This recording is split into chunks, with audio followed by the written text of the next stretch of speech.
Plusieurs poids lourds du précédent exécutif conservent leur portefeuille, signe que le chef de l'État mise sur la continuité dans le secteur jugé stratégique. Jacquemain Chabani conserve la vice-primature de l'Intérieur, Jean-Pierre Bemba Gombo les Transports, Guy Kabombo Mwadian Vita la Défense, Daniel Moukoko Samba l'Économie, Doudou Fouamba les Finances, Jean-Pierre Liaou la Fonction Publique et Thérèse Kaikwamba Wagner les Affaires étrangères. Des choix qui traduisent la volonté de maintenir la main sur les dossiers de sécurité, d'économie et de cohésion nationale. D'autres ministres changent de cap, parfois radicalement. Mohindo Nzangi passe du développement rural à l'agriculture et sécurité alimentaire. Aimé Boji Sangara quitte le budget pour l'industrie. F. Bazaïba Massoudi troque l'environnement pour les affaires sociales et actions humanitaires, tandis que Marie-Niangui Ndabo, nouvelle venue, prend la tête de l'environnement.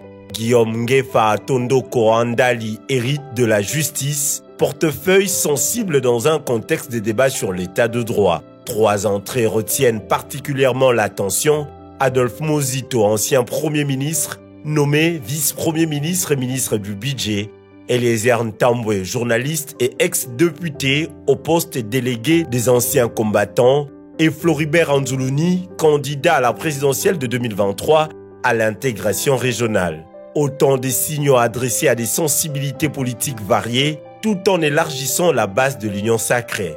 Le remaniement et l'aboutissement des tractations politiques engagées depuis mars, le conseiller spécial en sécurité Cachemire Berand Kolongele avait alors mené de larges consultations perçues comme un pas vers un gouvernement d'union nationale. Mais l'opposition restée à l'écart continue de plaider pour un dialogue national inclusif sous l'égide de la Senko de l'Église du Christ au Congo dans le cadre du pacte social pour la paix. En conservant la majorité parlementaire et l'emprise sur les institutions, l'Union sacrée demeure la machine politique dominante.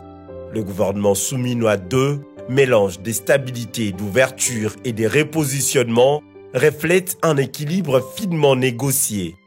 Mais dans un contexte sécuritaire tendu et sans consensus politique, cette recomposition pourrait n'être qu'une étape vers de nouvelles tractations.